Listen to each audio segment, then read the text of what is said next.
le Front national de défense de la Constitution, comme il se fait appeler, est intervenu sur les médias le 7 octobre 2019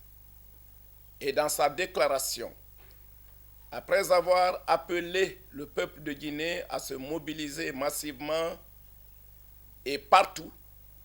en vue de grandes manifestations républicaines, conseille vivement aux opérateurs économiques ainsi qu'aux sociétés établies sur le territoire guinéen de s'abstenir de toute activité à partir du 14 octobre et demande particulièrement aux compagnies minières, aux banques, aux usines, aux stations de vente de carburant et aux autres entreprises publiques et privées de suspendre toute activité durant les manifestations en vue d'éviter tout incident dommageable. J'insiste sur le mot dommageable. Vous comprendrez aisément, chers concitoyens, à la lecture de ce qui précède, la volonté affichée par le Front national de défense de la Constitution, à savoir tenter, je dis bien tenter, de paralyser le pays. La Constitution que le FNDC prétend défendre précise en son article 10, citation, « Les citoyens ont le droit de réunion, de manifestation et de cortège. » Et plus loin, l'article 22 de la Constitution stipule « Chaque citoyen a le devoir de se conformer à la Constitution, aux lois et aux règlements. » Et l'article 23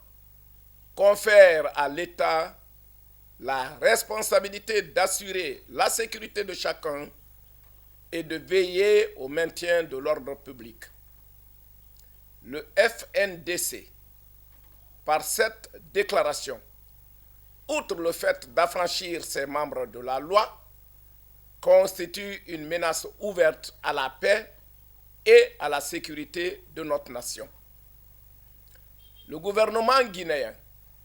soucieux de la quiétude sociale et de la sécurité des citoyens et de leurs biens, met en garde tous les fauteurs de troubles, sous quelque forme d'action ou d'intervention que nous tenterons d'entreprendre pour nuire. Il invite les citoyens, tous les citoyens, les opérateurs économiques, les sociétés minières et toutes les catégories de travailleurs à vaquer tranquillement et sereinement à leurs affaires. Les services de sécurité, fidèles à leur mission républicaine, veillent dans la plus grande sérénité,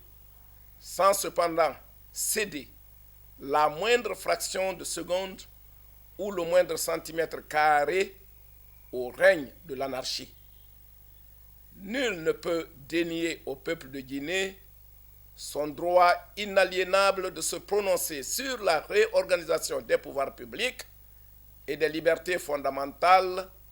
s'il en exprimait le besoin. Le gouvernement prend à témoin l'opinion nationale et la communauté internationale des intentions manifestement préméditées d'un groupe de citoyens qui prétend prôner l'état de droit, la démocratie et la paix par des déclarations incendiaires et des velléités de paralysie du pays.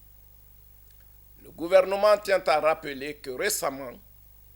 un cadre institutionnel de large consultation nationale a été instauré sous l'égide du Premier ministre chef du gouvernement pour recueillir tous les avis et suggestions de l'ensemble des acteurs sociopolitiques du pays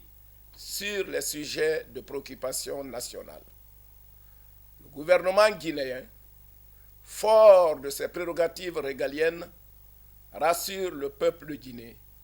que sa sécurité et sa quiétude ne seront aucunement affectées par des agissements contraires aux pratiques républicaines. Je vous remercie